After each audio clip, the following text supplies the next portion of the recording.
జై వీరబ్రహ్మ జై గోవిందమాంబ జై. నేను మీ కృష్ణమాచార్య బ్రహ్మవతం.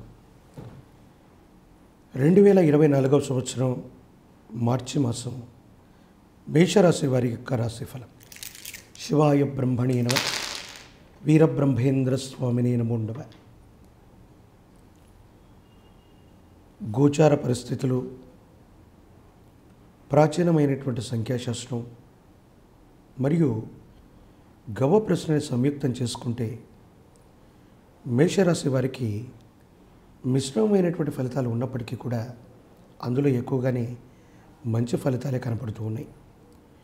దైనందిన జీవితంలో జీవిత లక్ష్యం కోసం మీరు చేసేటువంటి ప్రయత్నంలో ఎన్ని పరీక్షలు ఎదురైనా, ఎన్ని ఆటంకాలు ఎదురైనా జీవిత లక్ష్యాన్ని సాధించడానికి మీరు చేసేటువంటి ప్రయత్నాలు సఫలీకృతం అయ్యేటువంటి అవకాశం ఉంది.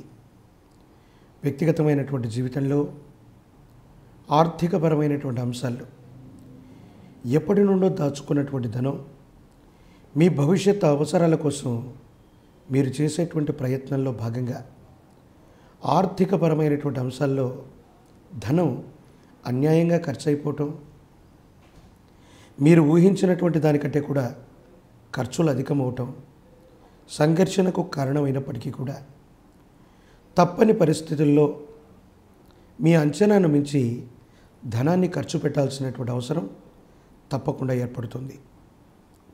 ప్రజా సంబంధమైనటువంటి వృత్తి, ఉద్యోగం, రాజకీయపరమైనటువంటి రంగాల్లో ఉన్న వాళ్ళకి అనుకూలంగా ఉంది. మంచి పదవులు వస్తాయి. టికెట్లు ఆశించేటువంటి వారికి అనుకూలవంతంగా ఉంది.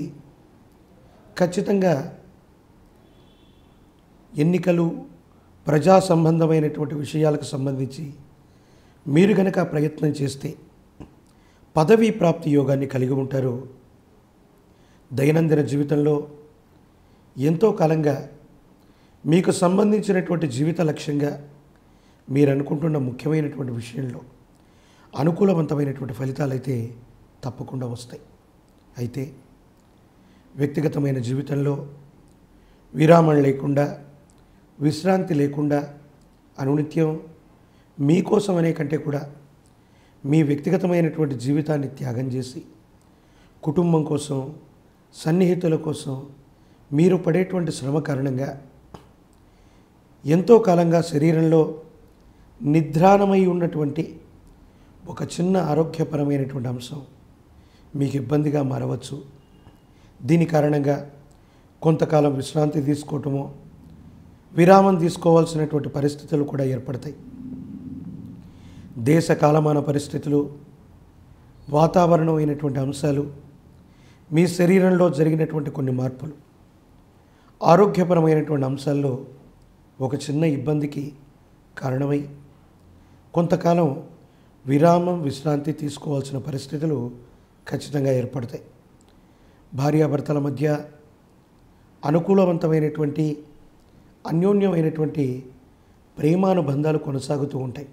కానీ మూడో వ్యక్తి యొక్క అతిజోక్యం వల్ల మీరు అన్యోన్యమైనటువంటి దాంపత్య జీవితంలో ఉన్నప్పటికీ మూడవ వ్యక్తి మీ ఇద్దరి యొక్క వ్యక్తిగతమైన జీవితంలో కలుగ చేసుకోవటం వల్ల ఏవైనా చిన్న చిన్న అభిప్రాయ భేదాలు, మీరు చేయనటువంటి పొరపాటుకి సంజాయిషి ఇచ్చుకోవాల్సినటువంటి పరిస్థితి, ఇవన్నీ కూడా తప్పకుండా ఏర్పడే అవకాశం ఉంది. కాబట్టి భార్యాభర్తల మధ్య అవ్వచ్చు, వ్యాపార భాగస్వాముల మధ్య అవ్వచ్చు, మూడవ వ్యక్తి వల్ల ఏదైనా సరే మీరు వినకూడని మాట విన్నా, మీ జీవిత భాగస్వామి గురించి కానీ, మీ గురించి కానీ ఎవరైనా దుష్ప్రచారం చేసినా విన్నటువంటి విషయాలన్నీ కూడా వాస్తవమని ఎప్పుడూ కూడా మీరు నమ్మద్దు.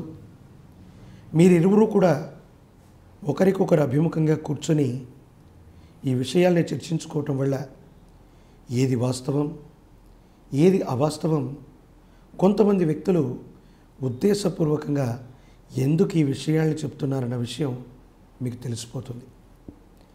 భగవత్ సంబంధమైన అనుగ్రహం చేత జీవిత లక్ష్యం, ఆర్థికపరమైనటువంటి అంశాలు, వీటన్నిటి విషయంలో కొంచెం జాగ్రత్తలు తీసుకుంటే అనుకూలవంతమైనటువంటి పరిస్థితులే తప్పకుండా వచ్చేటువంటి అవకాశం ఉంది.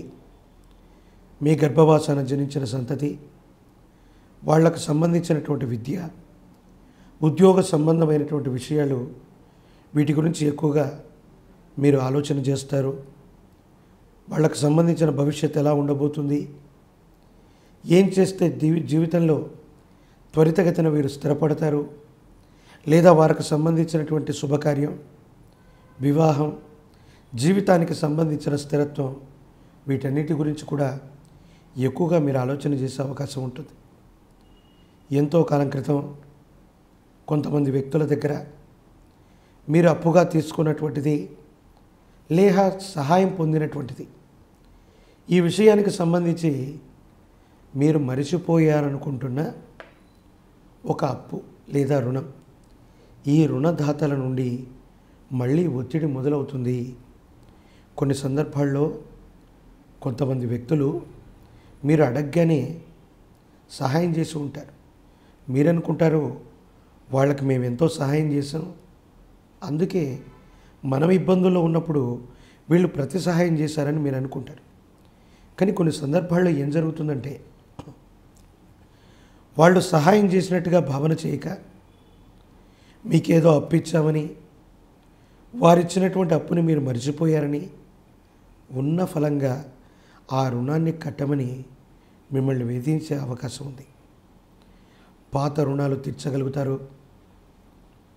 ఆర్థిక సంస్థలు లేదా కొంతమంది వ్యక్తులు, సంస్థల ద్వారా కొత్త రుణాలను చేస్తూ జీవితంలో ఒక ముఖ్యమైనటువంటి వృత్తి, ఉద్యోగం, వ్యాపారం, జీవిత లక్ష్యం కోసం మీరు తప్పనిసరిగా రుణాన్ని చేసైనా సరే మీ జీవితాన్ని నిర్మించుకునేటువంటి ప్రయత్నాన్ని మాత్రం తప్పకుండా చేసేటువంటి పని ఉంది. సన్నిహితమైనటువంటి బంధుమిత్ర వర్గానికి సంబంధించిన వ్యక్తులు మీరు సాధిస్తున్నటువంటి ప్రగతిని చూసి వాళ్ళలో తీవ్రమైనటువంటి అసూయ, రాగద్వేషాలు పెరిగేటువంటి అవకాశం ఉంది. సన్నిహితమైనటువంటి మిత్రులు, బంధువులు అనుకున్నటువంటి వాళ్ళు కూడా సమాజంలో మీకు పెరుగుతున్న ఖ్యాతిని చూడలేక నరఘోష, నరదిష్టి, నరపీడలు అధికంగా ఉండేటువంటి అవకాశం ఉంది.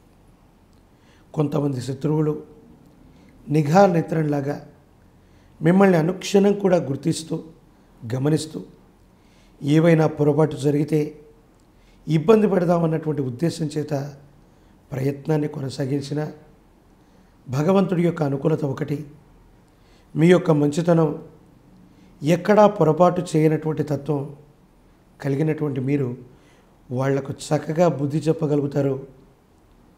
శత్రువులు ఎన్ని ప్రతిబంధకాలు, ఇబ్బందులు సృష్టించినప్పటికీ కూడా వాటన్నిటినీ ఖచ్చితంగా అధిగమింప చేసుకునేటువంటి ప్రయత్నం తప్పనిసరిగా జరిగేటువంటి అవకాశం ఉంది. మేషరాశి జాతకులకి కొన్ని కృత్రిమమైనటువంటి ఇబ్బందులు బంధుమిత్ర వర్గం నుంచి, అనుకూల శత్రువుల నుంచి, ప్రత్యర్థుల నుంచి ఉన్నప్పటికీ కూడా భవిష్యత్తు చక్కగా ఉంది.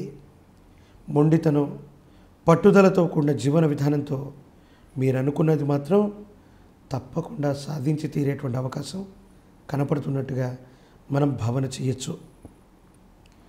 విద్యార్థులకి అనుకూలవంతమైన కాలం.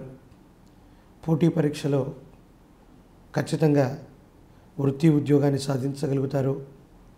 మీరు రాసే పరీక్షల్లో మంచి ఉత్తీర్ణతని మీరు పొందేటువంటి అవకాశం ఉంది. వివాహం కానటువంటి స్త్రీ పురుషులకి అనుకూలవంతమైనటువంటి కాలంగా మనం చెప్పచ్చు. యోగదాయకమైనటువంటి పరిస్థితులు ఉన్నాయి.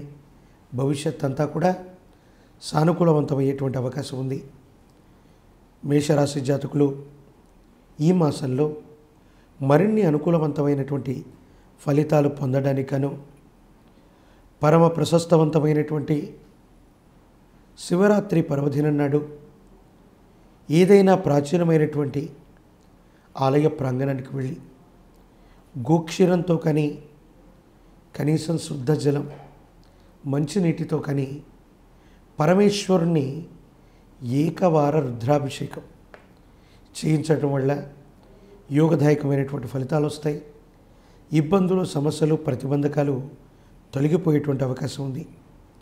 బుధవారం పూట ఉదయం పూట కానీ సాయంకాలం పూట కానీ విష్ణుమూర్తి స్వరూపమైనటువంటి ఆలయ ప్రాంగణానికి వెళ్ళటం, విష్ణుమూర్తిని ఆరాధన చేయటం, విష్ణు సహస్రనామ స్తోత్రాన్ని గనక పారాయణ చేసిన, విన్న, చదువుతున్న జాతకంలోని సమస్తమైనటువంటి ఇబ్బందులు తొలగిపోతాయి.